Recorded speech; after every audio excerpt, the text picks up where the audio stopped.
કચ્છ જિલ્લા પંચાયત ખાતે આજે એક મહત્વપૂર્ણ સંકલન સમિતિની બેઠક યોજાઈ હતી।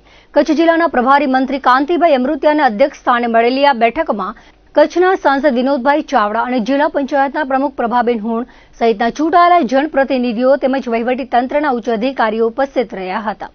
બેઠકમાં પંચાયત હસ્તકના વિવિધ વિકાસ કામોની સમીક્ષા કરવાની સાથે પ્રજાલક્ષી પ્રશ્નોના ત્વરિત નિકાલ અંગે સવિસ્તાર ચર્ચા કરવામાં આવી હતી।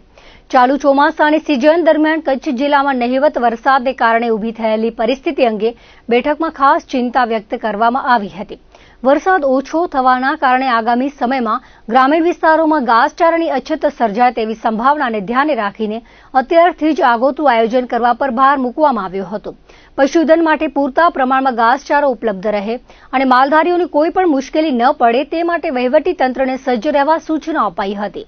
આ સાથે જ બેઠકમાં ગ્રામ્ય વિસ્તારોના આંતરિક વિસ્માર રસ્તાઓનું ત્વરિત રિપેરિંગ કરવા અને 15મા નાણાં પંચની ગ્રાન્ટ હેઠળના અધૂરા કામો સમયસર પૂરા કરવા તાકીદ કરાઈ હતી।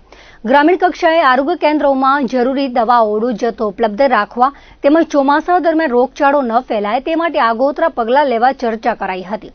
પંચાયત હસ્તકની પ્રાથમિક શાળાઓમાં ભૌતિક સુવિધાઓ સુધારવા, શિક્ષકોનું ઘટ નિવારવા અને ઓછી હાજરીવાળા વિસ્તારોમાં કન્યા કેળવણીને વેગ આપવા અંગે પણ વિચારણા કરવામાં આવી હતી। અંતમાં વરસાદની ખેંચ વચ્ચે પણ પાયાની સુવિધાઓ જળવાઈ રહે તે માટે લોકપ્રતિનિધિઓ અને અધિકારીઓ વચ્ચે યોગ્ય સંકલન સાધીને કામ કરવા પ્રભારી મંત્રીએ જણાવ્યું હતું। આ બેઠકમાં ધારાસભ્યો સહિત વિવિધ અપેક્ષિત અધિકારીઓ હાજર રહ્યા હતા।